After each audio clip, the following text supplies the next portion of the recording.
Hey there, hi there, ho there, everybody. It's Asada, and you're tuned into Gathering of the Griots. Thank you for being here for another Tuesday morning. We are loving how this show is going to go. I'm loving the guests. Raye Turonek. I know I'm saying that wrong, but we're going to get it right when she come back. But first, let's give homage to my girl, Naima Latif, and the Female Solution, because that's what Gathering of the Griots is about. It is on the Female Solution. Without it, we wouldn't be here. So take a look.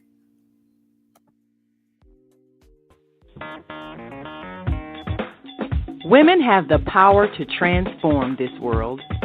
We can end crime and violence if we all agree to do one thing: share. Let's share our wisdom, share our time, share our talents, share our finances, but most of all, let's share our love. This is the Female Solution. All right, big ups to the Female Solution. And like I said, welcome. You are tuned into Gathering of the Griots with Asada. And we got a wonderful guest on today. I love her energy, so good. And then I love her genre. It's like, what? Who does this? Let's take a look and see her energy and see what you have in store. Watch this.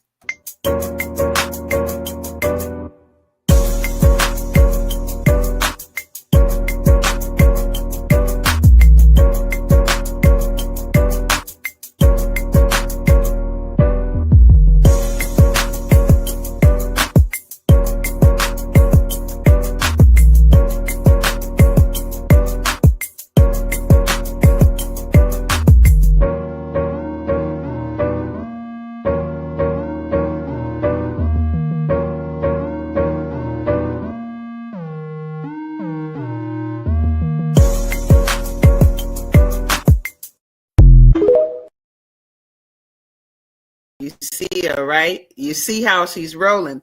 Let's bring her on live right now. Thank you for being here. What's up, Raye? Hi, everybody. That geeked me up. Look. Thank you. That's right. Look. Say that last name so I get it right. Turonek. I've been talking about Turonek, y'all. Let me get it right. Turonek. Most people say Turonek. They say that, right? Yeah. Well, welcome here today on Gathering of the Griots. Yeah, we love having you here. I have so many good questions to ask you about the books and about you. And so just tell us a little bit about you. You know, where you from? And I want to know what inspired this, but tell me where you're from first. Well, I'm from Detroit, Michigan. My name is Ebony Turonek. I'm a mother, but I am also very, I got my hobbies and stuff. So astrology is definitely one of them. I work as well. I write screenplays. I write books. So I dabble in a lot of different things. So okay. We're going to get into all of that in our second half. After our 7:30 break, we're going to get into that part, the other part of you. But you are an author. I always try to figure out, how do I want to describe her? Psychological thrillers, horror, literary horror. Whoever heard of that? You know, how would you characterize your genre? What would you say it is? Well, I would say it's psychological thrillers and mystery suspense. Mysteries and suspense. Okay. Suspense. Well, more of them are on the psychological thriller side, but Compelled to Murder was my first book, and it's more of a mystery suspense thriller. I would say. So let's get right into it. What is this book about, honey? Talk about it. That's Compelled to Murder. That's my first book. So right. Let me say this first before you go into what it's about. I want to know how you got into this genre. You know, this whole murder, mystery, psychological thriller. How'd you get into this genre? Well, I've always been a fan of murder mystery, psychological thrillers, scary movies. Even when I was little, I watched scary movies, all the time. So, it was just like a constant thing, even growing up. And I had a dream one night, and it happened to be a reoccurring dream, which was Compelled to Murder. So as I'm having the dream, I decided to get up and write down what I'm dreaming. So that's pretty much how I came up with Compelled to Murder. But I wrote it as a screenplay initially, because I wanted to write movies because of Steven Spielberg and seeing the making of E.T. So when I was younger, that made me want to write movies. But so that's why I wrote Compelled to Murder. And as I said, it was a reoccurring dream, that I was having. The main character in the story, it starts off pretty quick. It goes right into the action right at the beginning. John Slater, he experiences this major traumatic event, which breaks apart his family. And after that, he goes after the person who's responsible for, that affliction. But at the same time, he's finding other people where he's righting wrongs that they've, done. Now, while he's doing all of this, the person who, it's kind of like a cat and mouse, that the person who committed the crime towards him is actually watching him at the same time. So it's kind of like a cat and mouse game. His son gets involved. It's a high school setting, so the high school kids are, kind of part of it and involved. But it's you got to kind of find out who's killing who in that book, Compelled to Murder. Girl, look, my mother was a big proponent of horror films when we were little, and I cannot say that we were like all for it, but she just got a kick out of watching us get scared out of our wits watching Poltergeist. And my brother ran out the theater watching Poltergeist and all this other stuff. And it's like, and so it's so interesting how people get around this genre and wanting to see murder. And so when did you know that this was the genre you wanted? Because when was that dream? When did that happen in your life? I mean, I always knew it was the genre that I wanted because I watched scary movies. Like, I love scary movies. Freddy, Nightmare on Elm Street, Jake. I mean, I was on it. Like, if I was watching a movie, it was a scary movie. Okay. I don't even really do that too much now. I watch them, but not like I used to. Yeah, so, you create them now. You ain't got to watch them. You create them. That's true. That's true. But that's my thing pretty much. I've always known I was gonna write mystery, suspense and stuff because I've always liked it. Okay. Now you did the Compelled to Murder. Mm-hmm. That was your first book. What year was that? Compelled to Murder, and I actually wrote it and published it in 2016. Okay, a lot of people came out with books in 2016. That was actually our first Soulful Chicago Book Fair was in 2016. How did you find us? Because we were talking yesterday and you were like, you were in our event 2018, I think you said. But like, how in the world did you find us? Navi Robbins came to Hood Books Book Fair, and he was one of the authors there with me. And he told me about it because he and I were the only suspense thriller, psychological thrillers authors there that day at the Hood Books Book Fair. Gotcha. And he was chatting it up with me and he told me about it. He was like, I got this book fair in Chicago, blah, blah, blah. And that's how I got onto it. Actually, Navi did the covers for Compelled to Murder 2 and Stephen's Lineage, and the extended version as well. Wow, that's dope because he did the cover for my book that's getting ready to come out. And I always look at the cat making an appearance. Yay. He tried it. He got a black cat too, y'all. But Navi is so dope.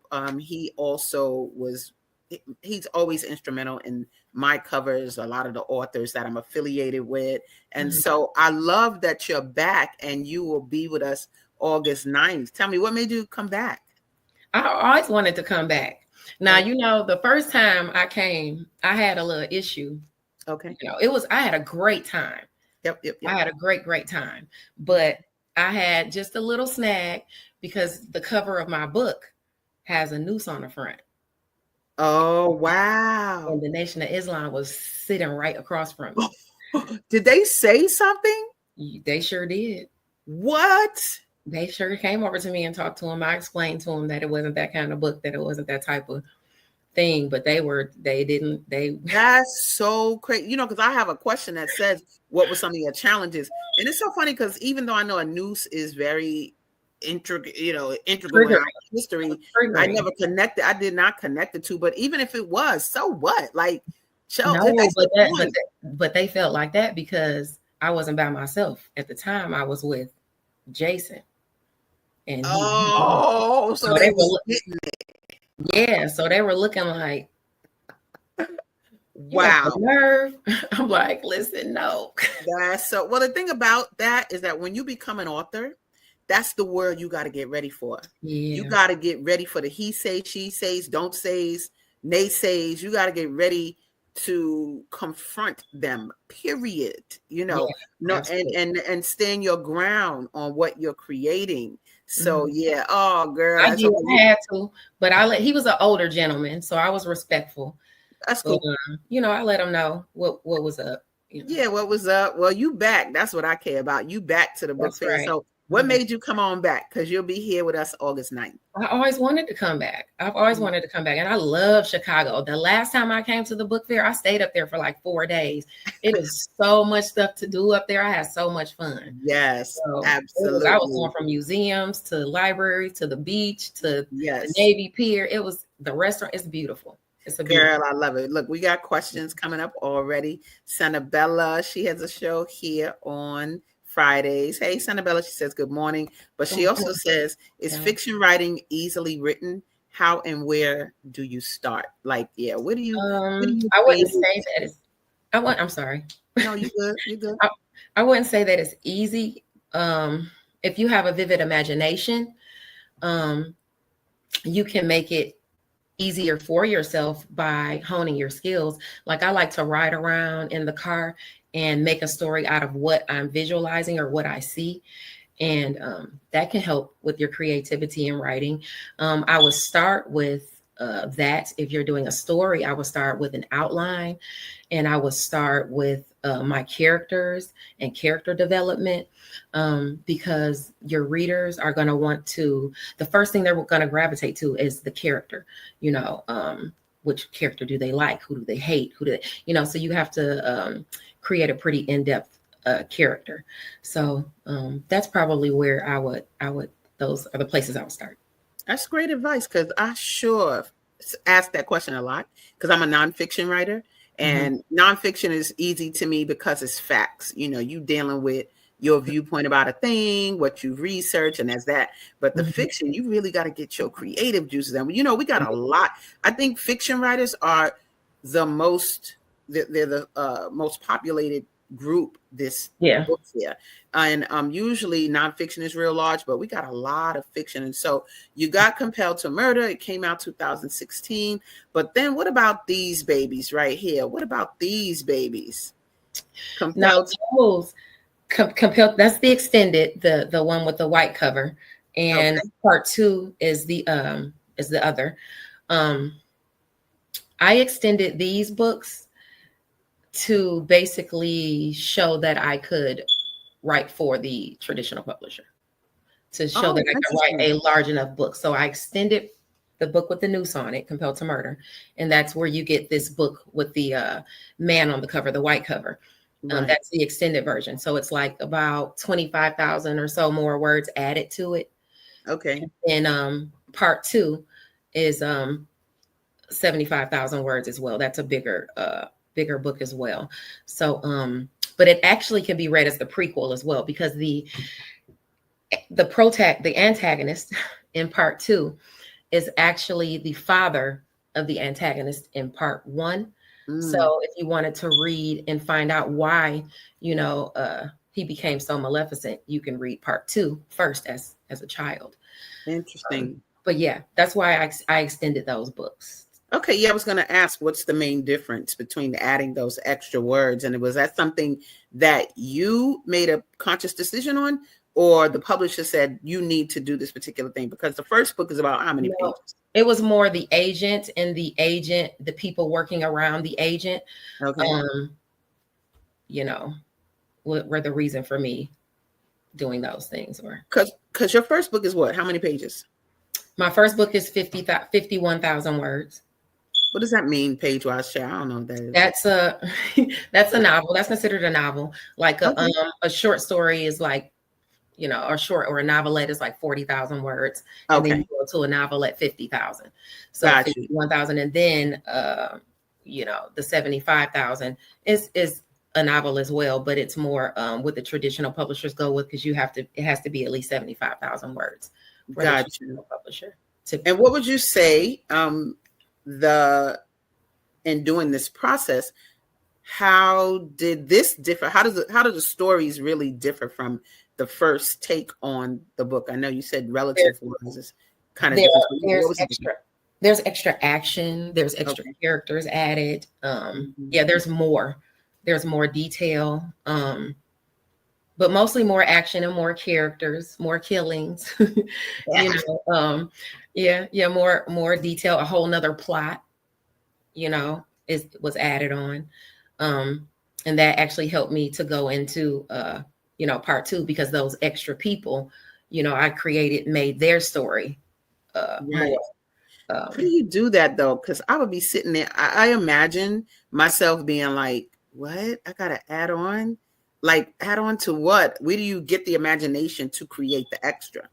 It just comes to me. Like if I'm, you know, especially if I'm feeling like I've already written around, I'm trying to write stuff, I'm trying to gather the ideas to come up with something next.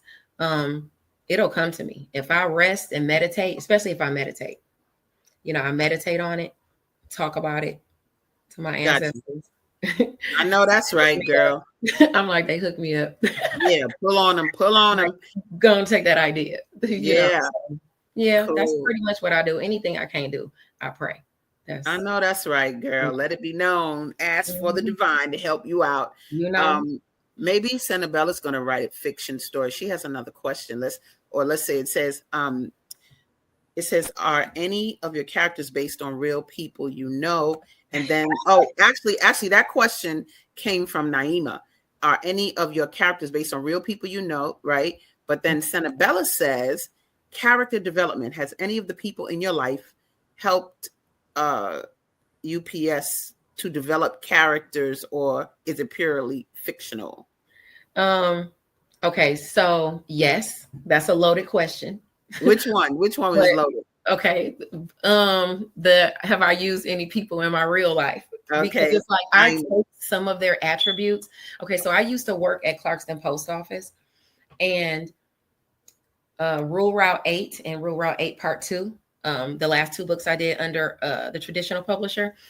I took some of the characteristics of the people, you know, there.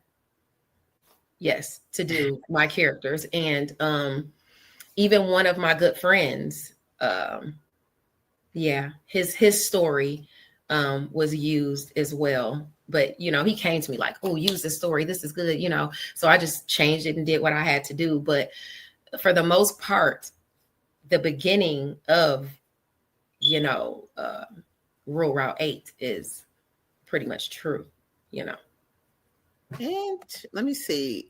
Interesting. We got a little bit of, we gonna show a little bit of that. So talk about that. Talk about these boobies. You got Rural Route 8 and Deadliest Intuition. Talk a little bit about those books. Okay, so I wrote Deadliest Intuition first. That was the first book I wrote under the traditional publisher. And then after I wrote that book, they signed me for a contract to do another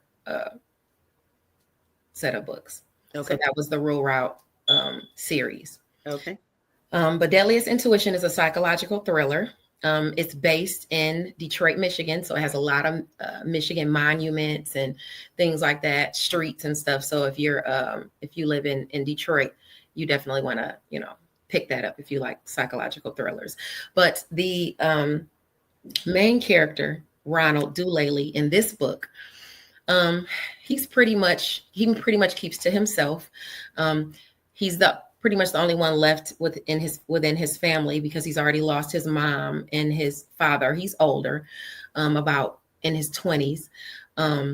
But a tragic event happened at the beginning of the book with his little sister, and she's still with him as an apparition, as a spirit, and she compels him to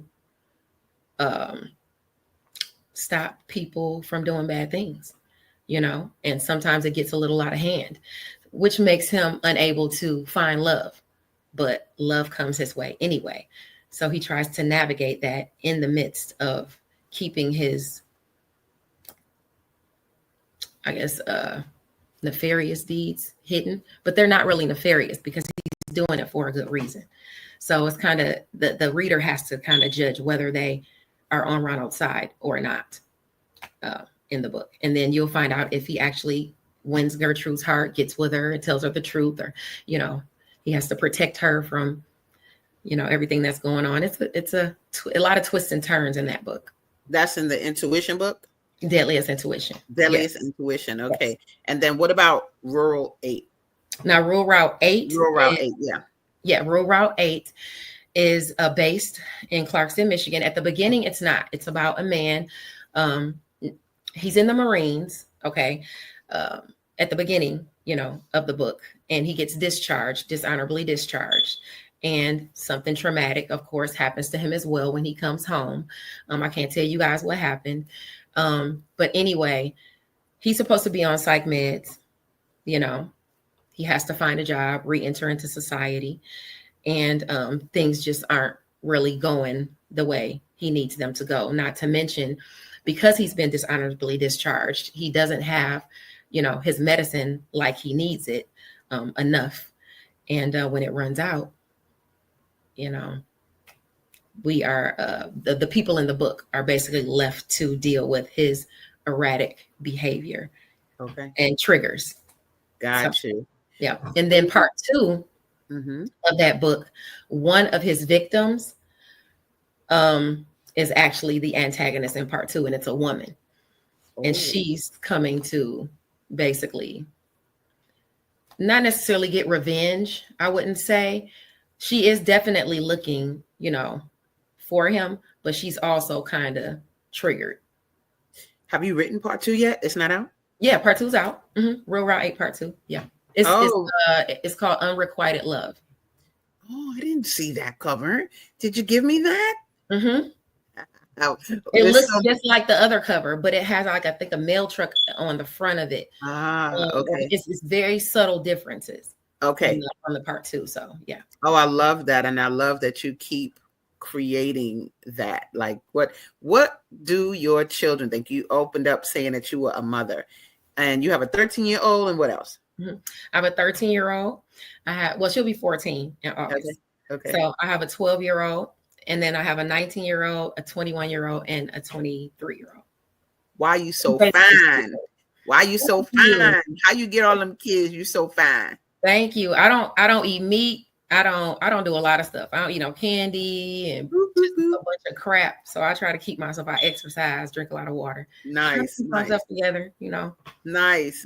Now, what do they have to say? Because, they already see moms and dads as whatever, whoever we are. But you're like a cool mom to me. You do what? You do horror in literature. What are they saying about that? What have they said? My 19-year-old down, they are just fanatic. They love it. My older two, they don't care. They don't care. That's funny. They're proud of me, but they don't, really get off into it, like that.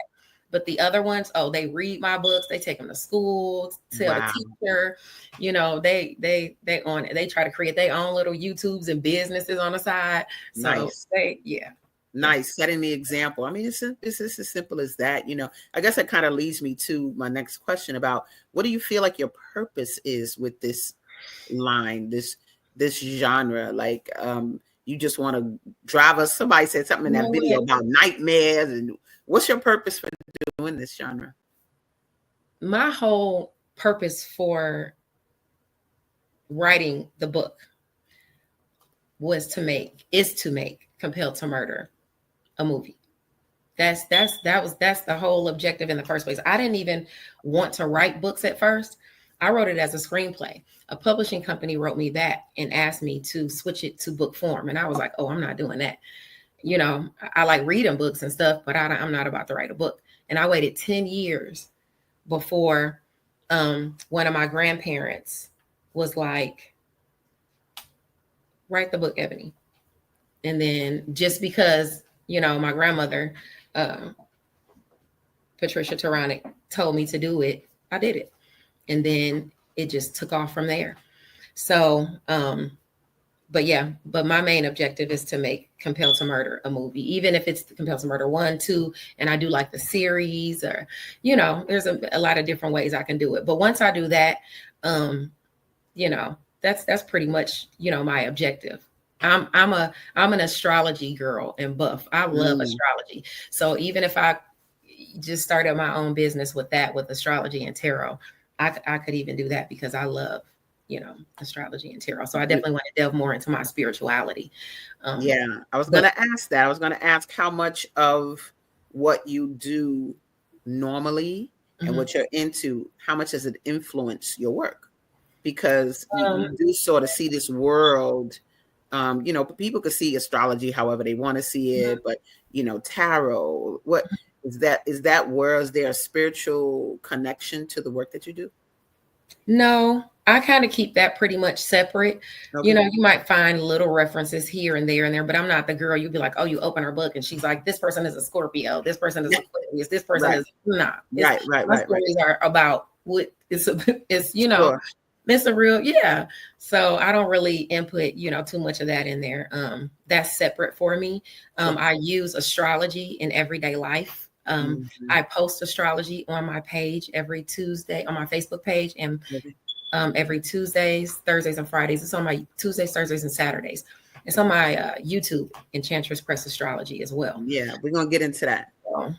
We're definitely gonna get into that, no doubt about it. Now, you have the work that you've done, but they've moved into anthologies. You're part of some anthologies, right?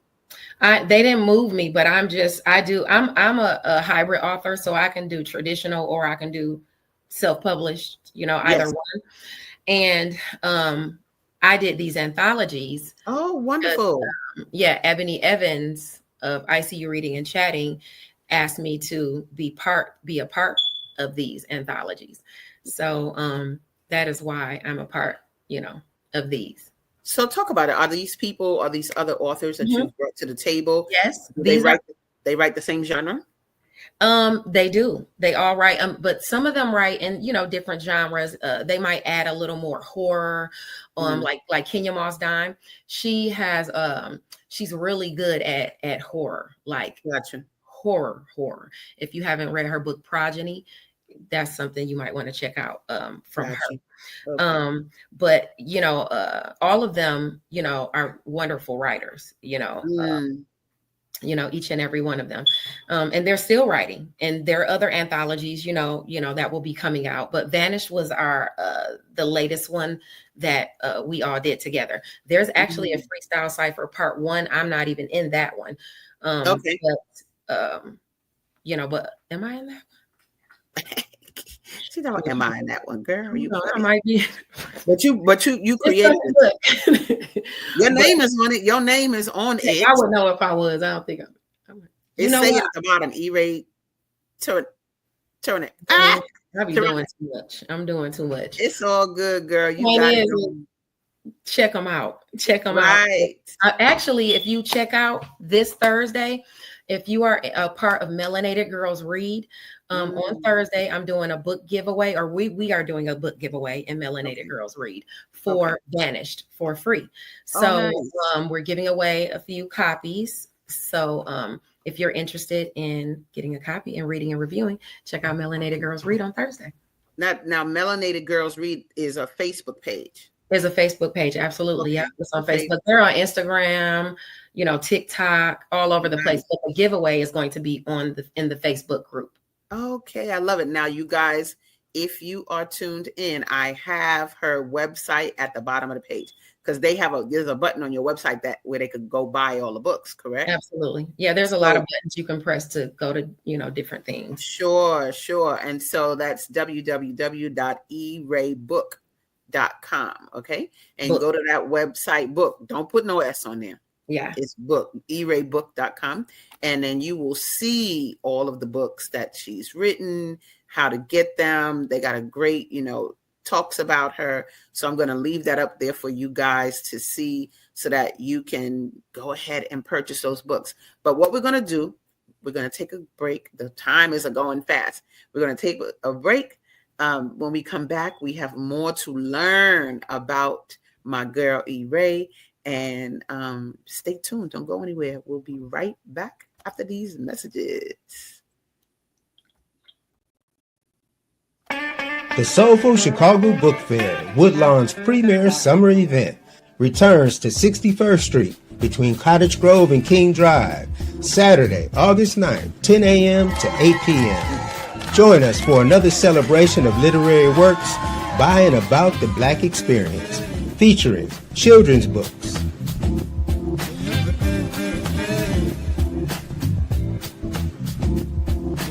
fiction books, and non-fiction works by local and international authors. The main stage will host an entertainment lineup second to none, with Pari Lemuel, Aniba and the Soul Stars, and the mesmerizing Moo Moo Fresh. Special guest, DJ Celeste. The community stage features a variety of family-friendly performances, such as DJ sets produced by IC Music, an organization that trains and promotes blind audio engineers. All this and more, Saturday, August 9th, free and open to all. Be there.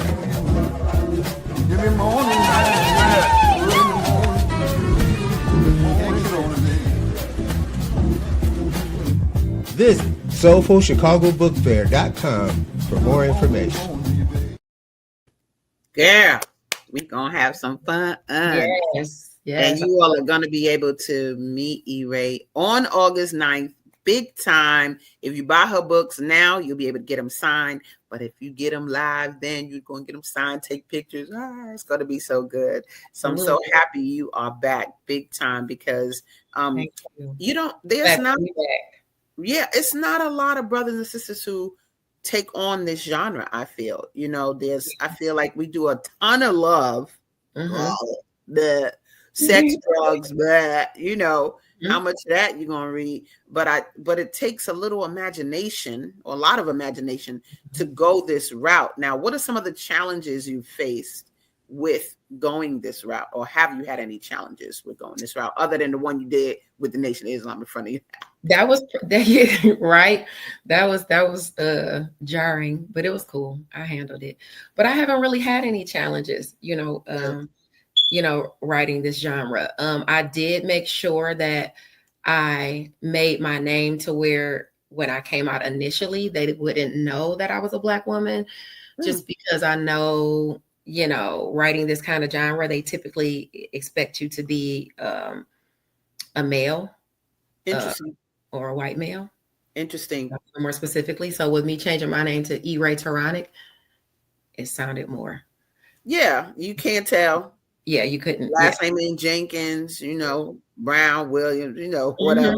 You know what I'm saying? That's why that's why I came out with it like that. So I could try to avoid some of the pitfalls that may be experienced as a Black woman writing psychological thrillers. But no, I haven't had any issues. Everyone has been welcoming from every race and genre. Yeah. It's been wonderful. I love that. I absolutely love that. Now, you have these other dimensions to who you are, and I want to look at this. Tell us a little bit about Mental Chatter Musings. What is that? That's pretty much that's my books. That's what I sell my books under, and stuff like that, Mental Chatter Musings. But Enchantress Press Astrology is the other part of me. That's more my tarot and astrology. Talk about them both. I've already pretty much talked about Mental Chatter Musings. That's, my books, my psychological thrillers, mystery suspense thrillers, and things of that nature. But just your books, or can other people, is that a publishing company that other people can come on? No, that's just my books. Got you. Okay, continue. That's my LLC. Got you. Okay, continue. But Enchantress Press Astrology is, although it's, pretty much under the same LLC or faction, but that is my astrology that I do on YouTube and I post on Facebook. And, within that company as well, I also do tarot readings and natal chart analysis for people so they can, find out more about themselves and things like that. Because a lot of people think with astrology, oh, okay, well, I'm a Taurus, so, and that didn't happen to me and it happened to the other Taurus, but that's because you're a Taurus at a certain degree. You might be a Taurus born at 3 degrees of Taurus. You're not going to feel the same thing a person at 10 degrees of Taurus feels. And, so with that being said, you have to know your chart. And within your chart, you have a lot of different signs in a lot of different areas, and they're all under different degrees. So if a planet is at a certain degree, it's only going to affect you if it's within 3 degrees of your degree, whether it's behind it or in front of it, 3 degrees. And once it triggers that area, you can pretty much predict whether you're going to get opportunities, assistance, blessings, trouble, deal with fate, karma. And it just depends on the area that you're dealing with. You put things together and you can predict what's happening and going on. So I help people do that. I help people figure out their chart, and I post the astrology so they can compare it to their chart and know what's going on. Yeah, my chart, my name Asada came from my chart. Did you know Phil Coran and who that was? No. So Phil Coran was an elder here in Chicago. Mm-hmm. He is the gentleman who taught Earth, Wind, and Fire how to play that thumb piano, that kalimba. Okay. And he did a whole musical score for the Museum of Science and Industry called African Skies back in the day. But he was heavy into astrology. And so he did my chart. And it was very similar to my mom's. Mm-hmm. And the name Asada was in it. But it was important that we chose the Asada, Asadah, which means lioness, versus Assata, like Asada Shakur, which means she who struggles. I was like, I don't struggle, so we're not doing that. So I didn't know that. That's crazy. And your name can really affect, yes, your destiny. No doubt about it. So I felt when I got that Asada lioness, I was like, agreed, I'm taking that. Right.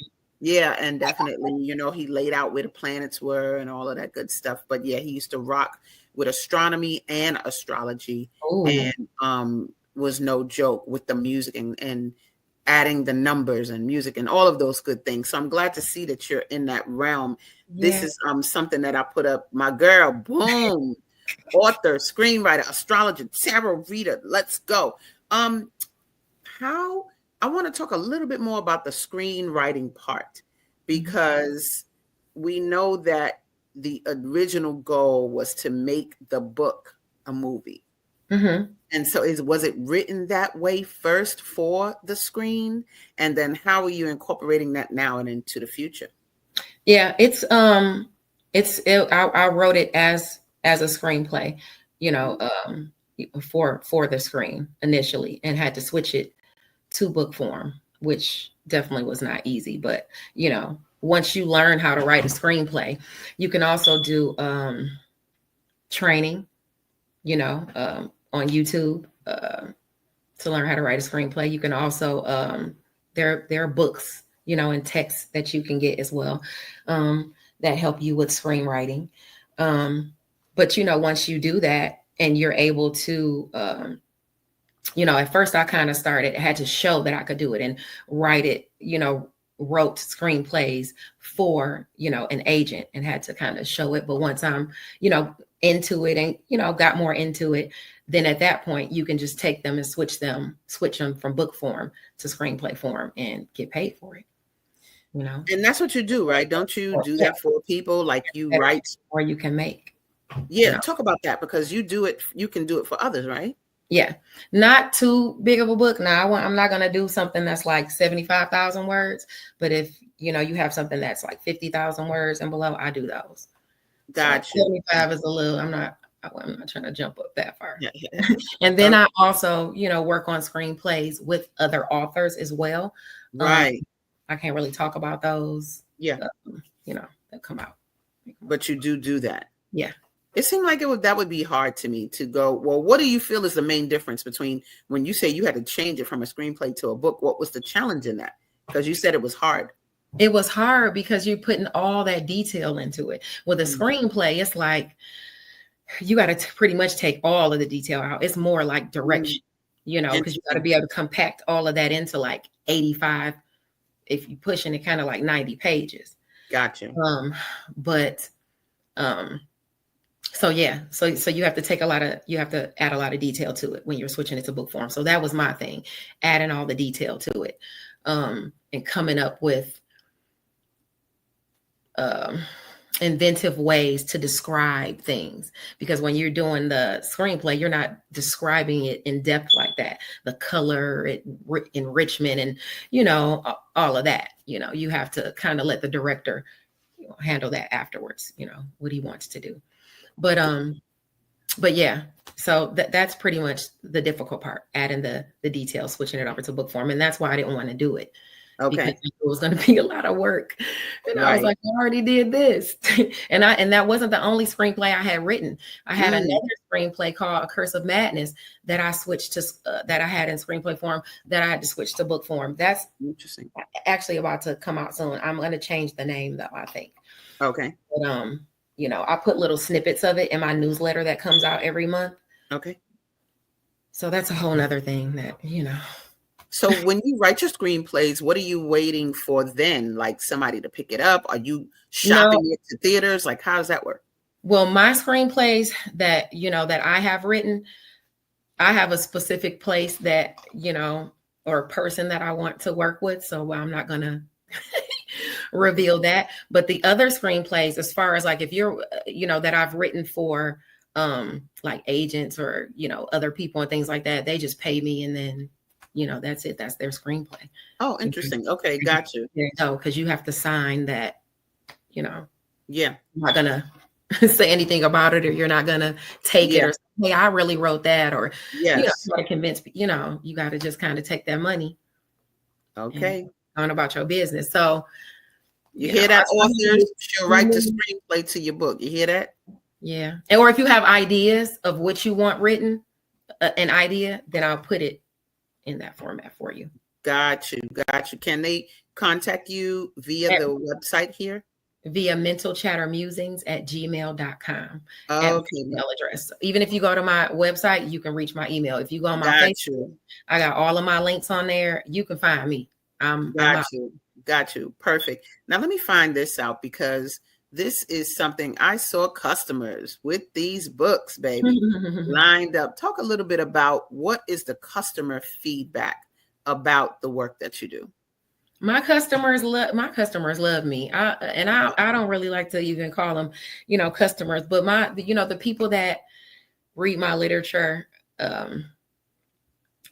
they really come through for me. You know, they contact me. They know they can contact me. Some of them even get tarot readings and stuff like that, you know, afterwards, because, you know, the ones have been with me for a long time as well, you know, and they know I'm open to talking to them and chatting with them and stuff like that. They really inspire me to keep going. You know, that's my auntie over there in the corner. This is actually the Hood Books Book Fair. These pictures here in Detroit. But nice. Nice. Yeah. The people that read my literature, that contact me, I really like when they do that. It really makes me feel good. They really lift me up. They'll tag me in posts and stuff like that, or they'll just message me, you know, and sometimes I want to post the message, but then I'm like, you know what, I'm going to keep this. There's that, you know, a lot of times I think it's important for people to hear how your work is impacting people and to, because you can say what you want about your work, but then what do others say about the work? Absolutely. Just like that video, you know, they was like, what? Don't sleep, hitting the nightmare mode, you know, just whatever the feedback is, it's important for people to know that they have that feedback and that your book is alive in the lives of other people. And so you ever, are there like events that look for you? You know how they got Comic-Con and you go to Comic-Con and the people that's into comics go to that. Is there anything particular for your genre of work? Well, I don't particularly go to anything, large just for mystery, suspense, or psychological thrillers or anything like that. But I do attend different book fairs. I do attend women's expos and things like that. So, but not anything like that's huge for just thriller or just suspense or anything like that. Does that even exist? Do you know? I'm sure it does. It has to, because if they have Comic-Con, it's probably not like Comic-Con, but I mean, I'm sure there's a big suspense thriller or psychological thriller, maybe book event, but I haven't seen. Would you create that? I would be willing to create it with other authors. Right. Okay. I do psychological thrillers, suspense thrillers, but there are other authors who will do more of like paranormal, like Tony LaRue. So I would have to couple with other authors as well and decide, hey, let's do a big book fair for just psychological thriller authors. But I would be willing to do something like that in the coming years, of course. Yeah, think about that. I can help you. That's what's up in Chicago. Hey, look, that's what I'm talking about. I'm G for expansion now. Don't play no games, but I think that if it doesn't exist, you create it. That's how I get down. As opposed to looking outside of myself for that thing. If it don't exist, that's kind of how the book fair came about, because I was like, why is the home of Gwendolyn Brooks, Lorraine Hansberry, Richard Wright, why is this city not have a huge book fair? I'm not really clear about that for our community. And so instead of looking to others to create it, I decided to create it. The way you put that book fair together is amazing. Like you do so much stuff, and you're even with promoting it, like you're getting with the authors, giving them promotion. You do so much stuff. I don't even know how you do it. That's why I'm like, I would have to have multiple people with me, because that's crazy. Yeah, the one woman show is a thing. It definitely is a thing. But I think that when you look at expansion and servicing these other authors, that's the only direction you end up going in, is making a place for us to prosper. And I can see sort of what they call like cult followings coming to your event. Like there's people that love horror just like you, but to make it so that our community, it reflects what we have. Because you could get into spirituality and all of that just by touching our culture. And you could go into Haitian, you could go into Yoruba, you could go into and deal with deities and deal with things that are paranormal. I know there's a book of Water and the Spirit by this brother named Patrice Malidoma Some. And when you read that, you feel like you looking at Star Trek, because the experience is he walking through trees, like it's all these kind of in-depth spiritual experiences that don't go with the physical universe that you're used to. So I'm just saying it's a thing to think about, and it would make sense for you to lead that because of who you are and the books that you have. So if you want to get into that'll kind of be really dope. Now I want to bring this up because this promotion here, right? It says, is this something that happened already? It did, right? In 2019? That's Grant Hudson. He's an author and publisher, and he is the owner and operator, of Clarendon House books. So is Inner Circle a magazine of that? That's a magazine, the Inner Circle magazine. It's a group on Facebook as well. It's out of the United Kingdom. Oh, wonderful. So he's in England. So you was down with the England crew, huh? Yeah, he is. I call him King. He is so awesome. He is wonderful. But he has a group as well. How did you get picked up by somebody in Europe? I was in that Inner Circle group. I was in his writers group, and I would post in there and stuff like that in the group.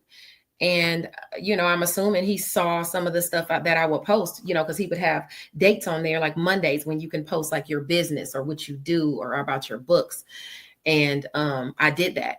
And I guess he followed me kind of to my page and kind of started watching me on all the stuff that I do. And just over the years, he came to the, observation or conclusion of, him wanting to spotlight me. Nice. And, Yeah. Nice. And made you known across the seas, baby. That's what we want, that type of exposure. Mm-hmm. Now, what do you see as the future of the books? How many more books you think you have in you? Are the books that exist, do they have more to come? I mean, you've talked a little bit about one of them have a part 2. What's the future? You know what? Everything. Because I don't really pinpoint anything down to what I will and won't do or what I'm going to do. I have books that I'm writing right now. I have screenplays that I'm writing right now.